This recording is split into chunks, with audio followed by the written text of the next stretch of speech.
आज के इस वीडियो में हम भगवान श्री कृष्ण के जीवन से जुड़ी कुछ ऐसी घटनाएं और रहस्यों के बारे में जानेंगे जिनके बारे में कभी जिक्र नहीं होता है। श्री कृष्ण ने अपने गुरु ऋषि संदीपनी को गुरु दक्षिणा के रूप में उनके मरे हुए बेटे को जीवन दान दिया था। कंस अपने पूर्व जन्म में काल नेमी था, जिसका वध श्री विष्णु ने किया था। देवकी के पहले 6 पुत्र पिछले जन्म में काल नेमी के पुत्र थे। हिरण्यकश्यप ने उनको श्राप दिया था कि उनकी मृत्यु उनके पिता के हाथों से होगी, इसलिए अगले जन्म में कंस ने देवकी के पहले 6 बच्चों को अपने हाथों से उनका वध किया था। श्री कृष्ण की सभी पत्नियों में से सत्यभामा को बहुत अभिमान था। वो रुक्मणी से बहुत ईर्ष्या करती थी। तब उनके बीच एक तुलादान की स्पर्धा हुई। सत्यभामा ने अपनी पूरी संपत्ति को तराजू में रख दिया, फिर भी श्री कृष्ण का पलड़ा हिला नहीं।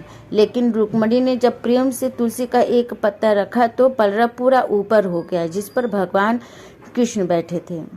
श्री कृष्ण ने पुत्र प्राप्त करने के लिए भगवान शिव की तपस्या की थी। वो भगवान शिव जैसा पुत्र चाहते थे। श्री कृष्ण की बहन सुभद्रा की माता रोहिणी और उनके पिता वासुदेव थे। बलराम सुभद्रा का विवाह दुर्योधन से करवाना चाहते थे, इसलिए श्री कृष्ण ने अर्जुन को सुभद्रा का अपहरण करने के लिए कहा। श्री कृष्ण ने सुभद्रा को रथ को चलाने की सलाह दी, जिससे वास्तव में इसको कोई अपहरण नहीं कह सकता। बाद में अर्जुन और सुभद्रा की शादी इंद्रप्रस्थ में हुई थी। एकलव्य वास्तव में श्री कृष्ण का चचेरा भाई था। एकलव्य देवाश्रवा का पुत्र था, जो कि वासुदेव के भाई थे। वह जंगल में खो गए थे और निषाद हिरण्याधानु को मिले थे। एकलव्य अपने पिता देवाश्रवा की रुक्मणी के स्वयंवर में रक्षा करते हुए श्री कृष्ण के हाथों उनकी मृत्यु हुई थी।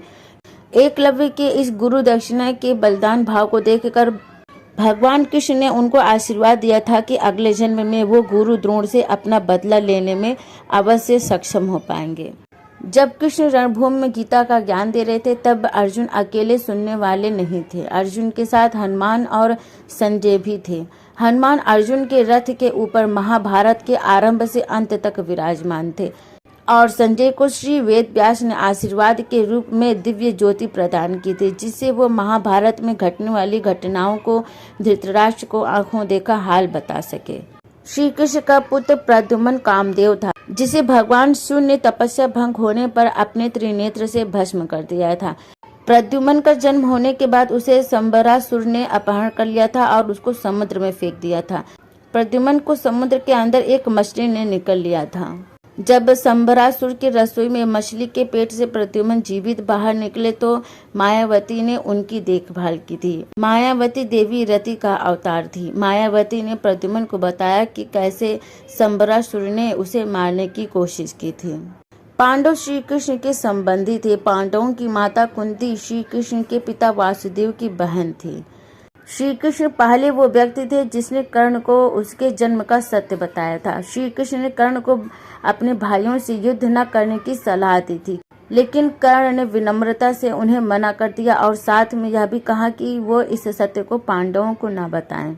जब श्री कृष्ण पांडवों की तरफ से हस्तिनापुर में कौरवों के पास युद्ध को रोकने के लिए शांति दूत बनकर गए, वहां दुर्योधन ने उन्हें बंदी बनाने का प्रयास किया था।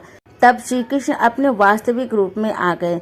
जो अभिमानी और घमंडी व्यक्ति थे, उनकी आंखें कृष्ण के वास्तविक रूप के तेज के कारण बंद हो गई थी, और जो सज्जन, दयालु और पुण्य आत्मा थे, उन्होंने श्री कृष्ण भगवान के वास्तविक रूप के दर्शन किए थे।